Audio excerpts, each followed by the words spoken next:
a couple things occur to me as I start recording this. One, we're very deep into fall now, especially now here in Oklahoma, where for the better part of most of this November and October, it has been 80 degrees. So it has felt like the longest extended summer. We have now hit 60 degrees, 70 degrees. And it still feels like late spring, early summer, with a little bit of rain and a potential for maybe colder for the next couple months. But it also means that football is almost over. We are actually rolling up into the penultimate week of college football. We're getting very close to the playoffs in the NFL as well. Both races for both the playoffs are very much heating up in the fashion that you would expect them to about this time of year. So, like last week, we're just going to go over all sorts of football. Just kind of see the scores around college football and NFL. We start last week early, Western Michigan, Ohio. Western Michigan taking a 17-13 win and not letting Ohio have any of it. Next game, Buffalo loses to Central Michigan 38-19. Buffalo's had a very solid year, and Central Michigan's had their times where they looked a little bit more intimidating by comparisons to other MAC teams. But then again, MAC is definitely one of the conferences where they are so equal, where they could self-emulate a little bit. And I think that this is one of those things where it was just Buffalo getting caught up and not really playing a whole ton of defense and really letting Central Michigan take advantage of opportunities that may not have happened in prior weeks. Next game, and I do this because masochism is something that only the people who really understand it.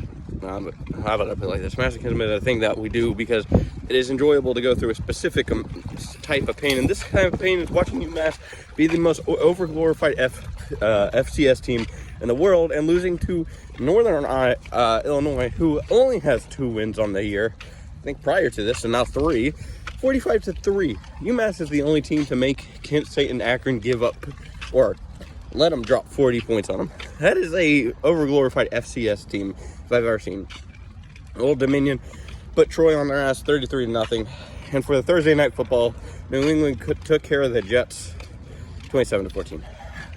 We move on to Friday. Louisville loses to Clemson ACC. If you guys want a legitimate playoff opportunity besides like Miami, maybe allow a couple of your teams to be far more successful. I know Clemson fired their coach and really is, well, did they? They might have. I don't know. I doubt that. That's right. Could be wrong. We move on. Oregon blew out Minnesota, no doubt. 42-13. Pretty easy game. Oregon's kind of just rolling. I think that they only have their 1 loss on the year. We move on. One of the undefeated teams, Indiana, continues that 31-17 against Wisconsin. Yeah, they have the Heisman Trophy winner there, Mendoza, and they've been doing nothing but dominating the entire season, going undefeated. And this was not one of the particularly close ones where they had to sit there and bite their fingernails per se. Navy pretty much ruined South Florida's chances for the playoffs, 41-38, in a very thrilling game. I very much enjoyed this game personally. I was very much watching this, and it was a very, very solid game. I think my thing was, I guess you were expecting that magic from Byron Brown after all that, but man, the Navy did whatever they needed to do. Running, there were plenty of passes just right over the middle of the defense, which were doing exact things like we'll talk about this next week with Buffalo, because it happened in the exact same way except for as a high scoring output. There's a whole lot of fuckery going on, if you ask me. Tammy remains undefeated by 1 point, almost losing to South Carolina. Very closely avoided not becoming undefeated, or saying undefeated. Notre Dame takes on Pitt and wins 37-15. Not really a particularly exciting affair other than the pregame and it being at, I think college game day was at Pittsburgh last week. It was an atmosphere, I'll tell you that. And then Notre Dame came in, and it just didn't mean a whole bunch. Another ACC team that really needed a very, very good win there to remain in the playoff hunt, but I don't know. I think Pittsburgh might have actually fallen off the bus with that one. And Notre Dame needs to calm down because they don't deserve all the hype and all the top rankings that they keep getting. Arizona beat Cincinnati to kind of mess with Cincinnati's chances to make the conference championship. It opens the door for Arizona State and other teams like that to really step in to play BYU. But I think it's really going to be BYU, Texas Tech at the end of the Big 12 year, because those are the two very, very, those are the ones winning a whole bunch. Tulsa, hey, our boys in blue beating 31-14 Oregon State. Oregon State looks like boo-boo. And Tulsa looks like, well, they look like Tulsa. It means that they're losing a whole bunch and winning a couple games. They beat two orange OSU teams this year. So, I mean, they're 2 for 2. And I don't know whether there's any more you could do. I think that Tulsa just came out looking for cowboy blood and managed to catch the Beavers on the way out. Arizona State beats West Virginia. Very close game, 25-23. Arizona State hung in there, and I've heard rumors. Sam Leavitt hitting the portal. For their sake, better hope not, because they'll be that 3-9 that they were expected to go last season instead of being floated to close to the middle to the top of the division for the second year in a row. They don't have no Scattaboo helping them out through the run game, but Sam Leavitt is a hell of a quarterback. I would not be surprised if he would want to go somewhere else with maybe a more solid opportunity of winning long term. The only Missouri State's 7th win of the season, 38-24 over Utah. And I mentioned them to say that often enough the FCS move to the FBS is not successful for one reason or another. And honestly, I'm not going to lie, you don't expect it out the Bears. Missouri State, I don't think really had anything like super special money-wise going on to get them this way. But you got to be better than the people who don't expect you to be good around you as your peers, team-wise. And Missouri State has done nothing but be pretty excellent, especially by comparison to what a lot of these teams do once they get to the FBS. There isn't a promise that you're going to be the greatest team or you're going to be even close to successful. We move on. Georgia Tech keeps their season alive, 36-34 over Boston College. Bill O'Brien, get the fuck out of here, man. I really don't like my sense of Bill O'Brien. His booty chin getting to me these days. I don't know. Texas Tech, 48. UCF, 9. Yeah. See, this is why I just mentioned Texas Tech. Texas Tech is still the class of the Big 12. They've been my favorite since week 1. They've been a very interesting and exciting team to watch during portions of the season, and this was no different. They were scoring at will, up and down the field, kicking ass, taking names. Virginia continues their very successful season, 34-17 over Duke. Virginia's been very, very good about making a success story out of themselves. They've done a very good job of being successful within their own right and being very good at what they do. USC took down Iowa, 26-21. Iowa wasn't going to win that one. I know the scoreline said maybe they were, maybe they weren't. I don't know, man. I just feel like if you're giving that matchup on paper 10 times, 7 to 8 times it would be USC just because of the matchup. I think the way that they play offense and defense is a perfect mismatch for what Iowa does.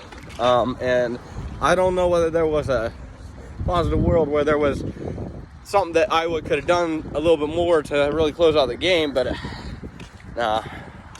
And the defensive slugfest, oh man.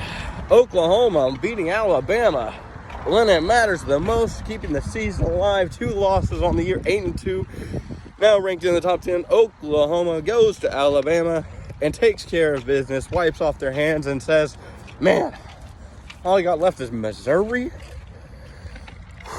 I think we got this. As an Oklahoma I would say diehard.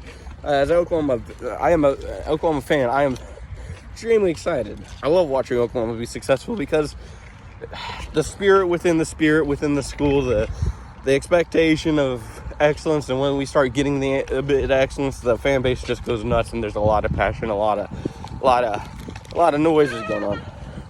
And this win meant a whole ton, keeping us alive in the SEC race and really keeping us in the playoff race, which is the first time since we've been moved to the SEC that I could say that and feel good about it, because I really don't think that there's going to be a whole ton happening these next 2 weeks to really stop us from being unsuccessful in our attempt to make a playoff. Last year it could have been, last year was Texas. Let Oklahoma take a whack at it because Texas ain't going to do it. Ole Miss, 34-24 over Florida. That's another team that's been very, very successful over this year. And matter of fact, giving Oklahoma one of their 2 losses. Excuse me. And they've been extremely successful in their own right. Georgia beating Texas 35-10. Who could have guessed? I did. Texas is kind of not the greatest in the world this year. BYU 44-13 over TCU, showing and flexing and doing the thing, strutting. Texas Tech and BYU. That's your Big 12. Those are your 2 best teams in the Big 12. Boosters came up, showed up on Texas Tech, and BYU, I'm gonna lie, surprised the hell out of me this year. We move on to our Sunday. You know what that means? Hey, it's football, baby. Washington Commanders. The Commanders versus the Dolphins. Dolphins beating the Commanders 16-13. Carolina 30-27 over Atlanta.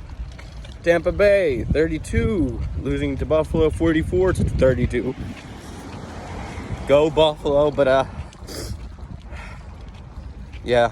Seeing as I'm recording this on a Friday morning following that game, there's a lot to talk about during our next meeting. So,